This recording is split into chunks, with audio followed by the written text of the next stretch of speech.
Hello everyone, I'm Nima and welcome to my YouTube channel. As you know by the title of this video, I will introduce quinoa. I will be talking about what it exactly is, where did it come from, how can we use it, how to keep and store it, health benefits of it, and a lot more. So without further ado, let's get into it. Quinoa was first found in Bolivia and Peru, and it has been used since 7 to 10,000 years ago. And recently it gained popularity in the US, I would say in the past like 10 to 15 years, and it's considered a superfood. You may wonder why is it considered a superfood? Well, keep watching this video and you'll notice why. And you may also think that quinoa is a grain, but it's not a grain, it's a seed. The reason why we put quinoa in the grain family is because of the way we prepare and eat it.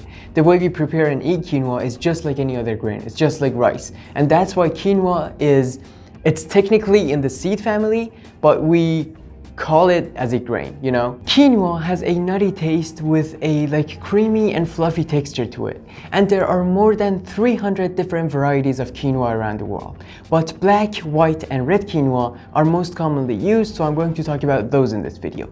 And I would say quinoa is one of the most important ingredients for people who are vegan and vegetarian because it's an excellent source of plant-based protein. How to cook quinoa? Well, first of all, you have to rinse your quinoa before you use it because there is a layer on the surface of the quinoa which if you don't rinse it and you just cook it right away, it adds a strong bitterness to your food.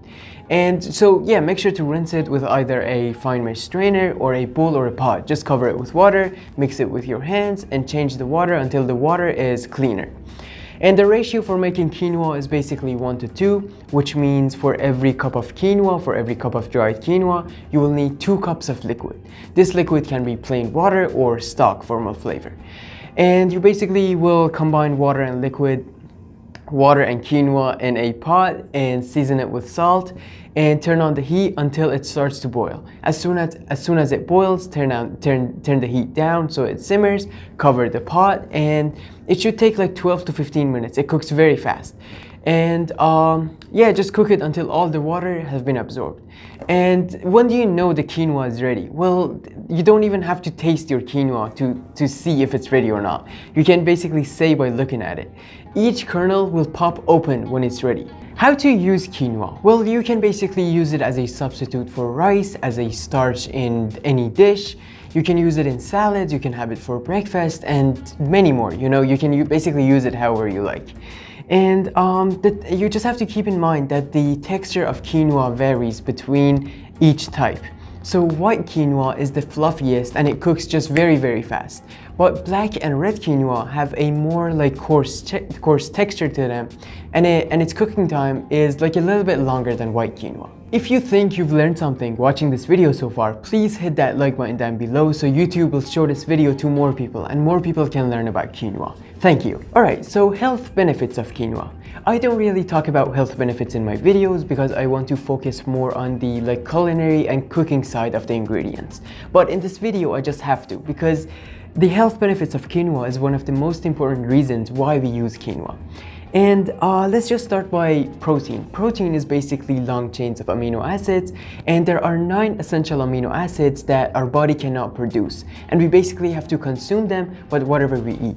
And mostly animal products contain all those amino acids. But quinoa is a complete protein as well, and it contains all of those 9 essential amino acids. And this is one of the reasons why quinoa is very valuable and it's very good for people who are vegetarian and vegan.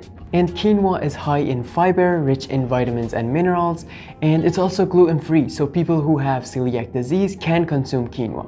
Quinoa also has a low glycemic index, which means the energy in quinoa will release in a slow pace to your body, so it doesn't make a rapid rise in your blood sugar. How to keep and store quinoa? Well, quinoa, just like any other grain, has to be stored in an airtight container in a dry, cool place.